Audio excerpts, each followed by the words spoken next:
Welcome to Fanatic Farms. Hey guys, welcome back to... You're meant to be who now?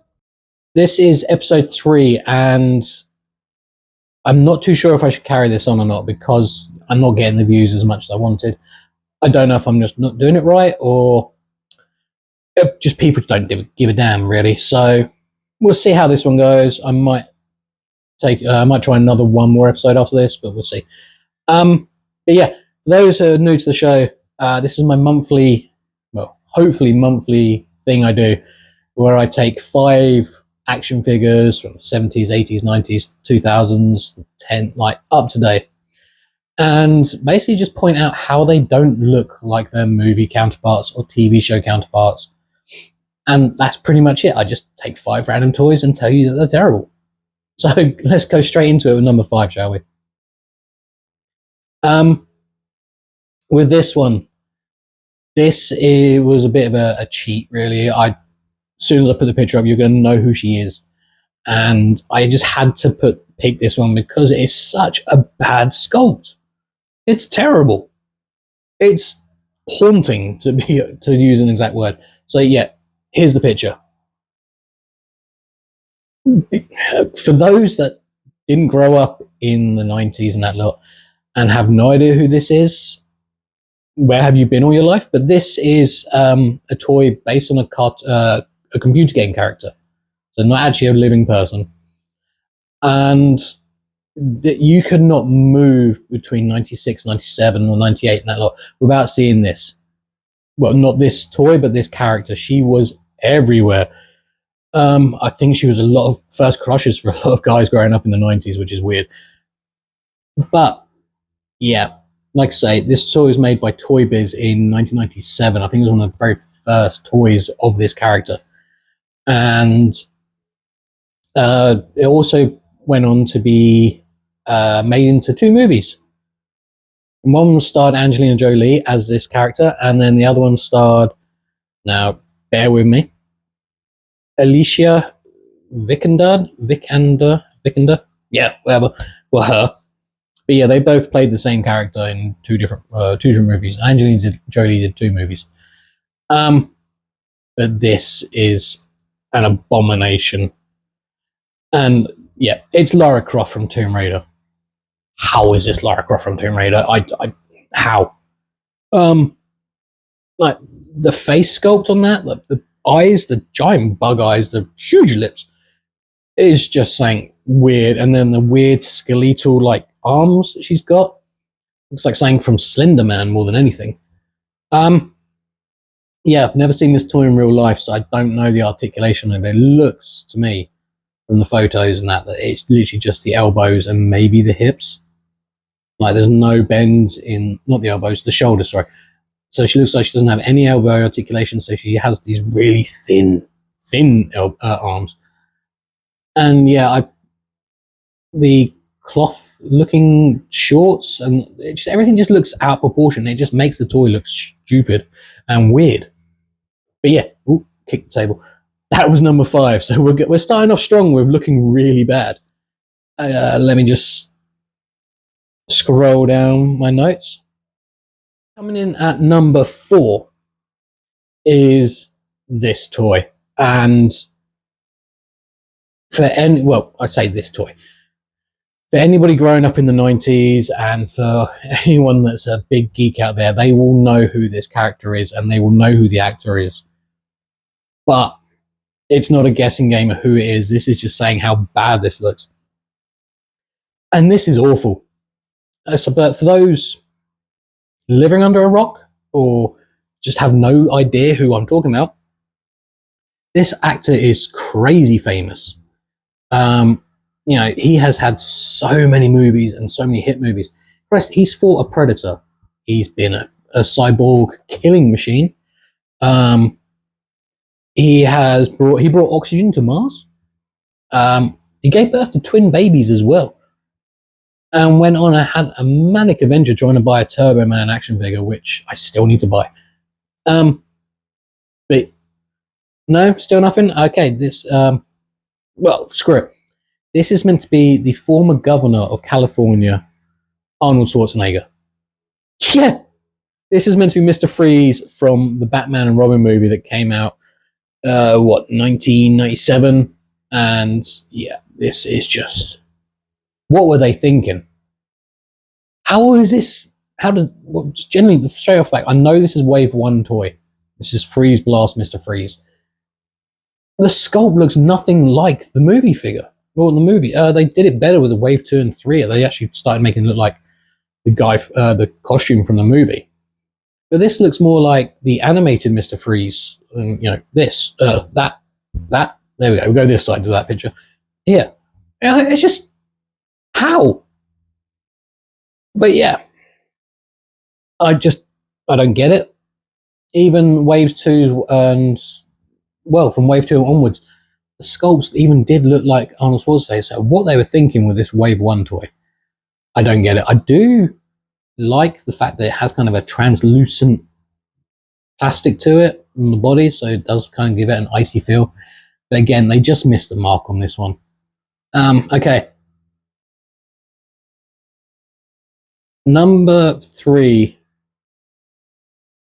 Well, let's have a look. This one's getting harder. This, I think hardcore fans will know who this is, but this toy. This came out in 1983 in the first, I think, second wave of this toy line. And this was a Kenner toy line as well, I believe. This was based on the movie a hit movie from 1981, which started off a trilogy of amazing films and 2 subpar films as well. And to be honest, I've been very lucky enough to meet this man in real life. He played a very cool purple villain from the Mighty Morphin Power Ranger movies in 1995. This is my autograph here. He was also the Reverend in the cult classic Hot Fuzz as well. So, any guesses? Okay, this is meant to be Paul Freeman from Indiana Jones, Raiders of the Lost Ark, and this is meant to be Belloc. You know, the dude that accidentally eats a fly. This dude even. I keep getting my fingers wrong the way around. Yeah. How is this sculpt meant to be this? It looks nothing like him. But I have to say, it was early 80s. Toy technology wasn't the greatest in the early days. But still, they did do another one where he's in his ceremonial robes, where, when they're just about to open the Ark and all their faces melt. But this is just, standard Belloc in his normal clothes, and it just, nah. To me, this is terrible. It looks nothing like him, which is a shame because Paul Freeman was such a nice dude when I met him. So yeah, that's number 3. Let's move on to number 2, shall we? All right, this one. This is an incredibly generic looking action figure. It came out by Galoob. Galoob. Galoob.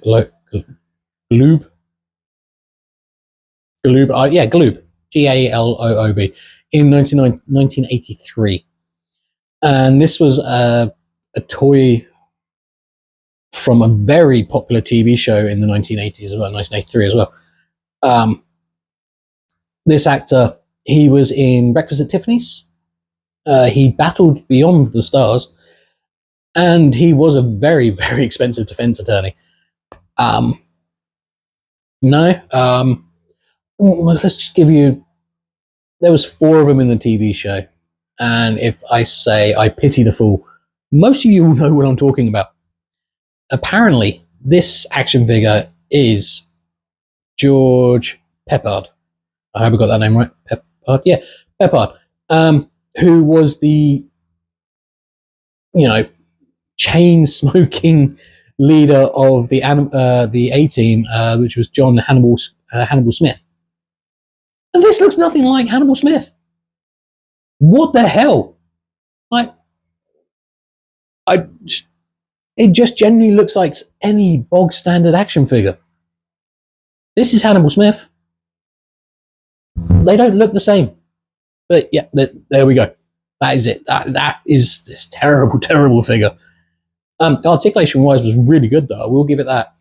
And I might try and put another one. I think face looks quite disturbing in this toy line.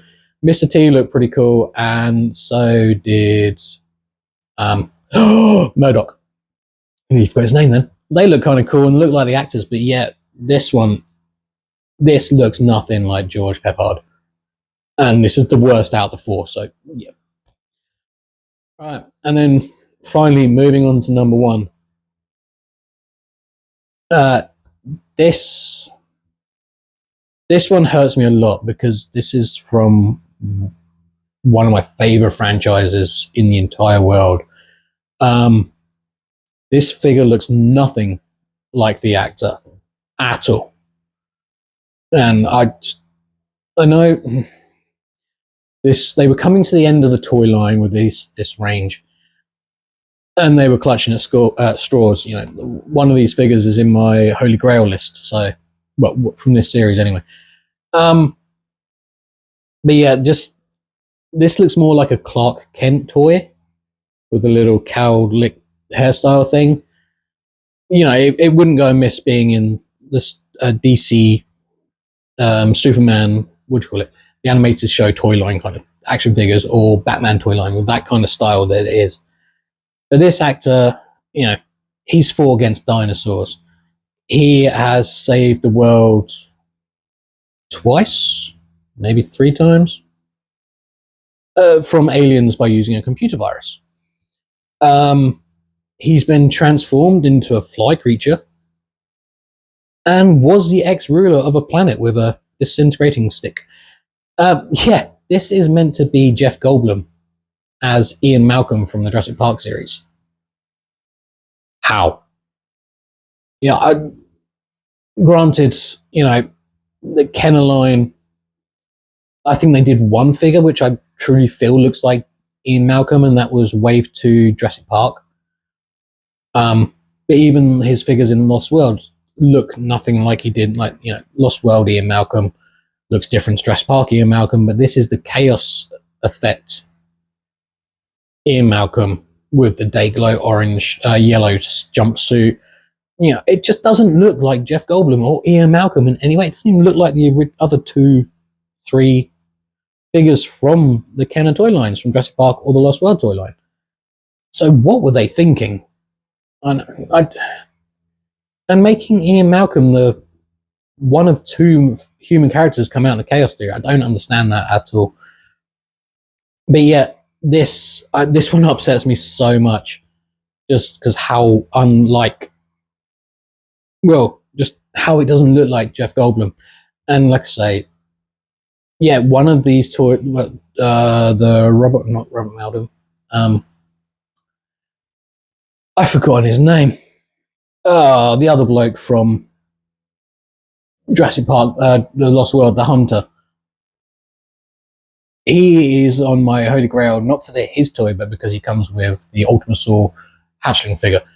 That's the only reason he's in my Holy Grail toy list. But yeah, the Chaos line was a weird line. I never really liked it in the first place. But yeah, this Ian Malcolm is an abomination in my mind.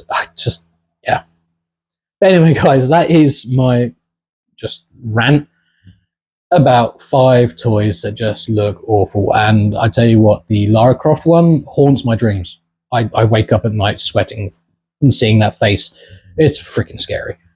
But anyway, guys, hopefully I will do another one, and I will see you in the future. Take it easy. Bye.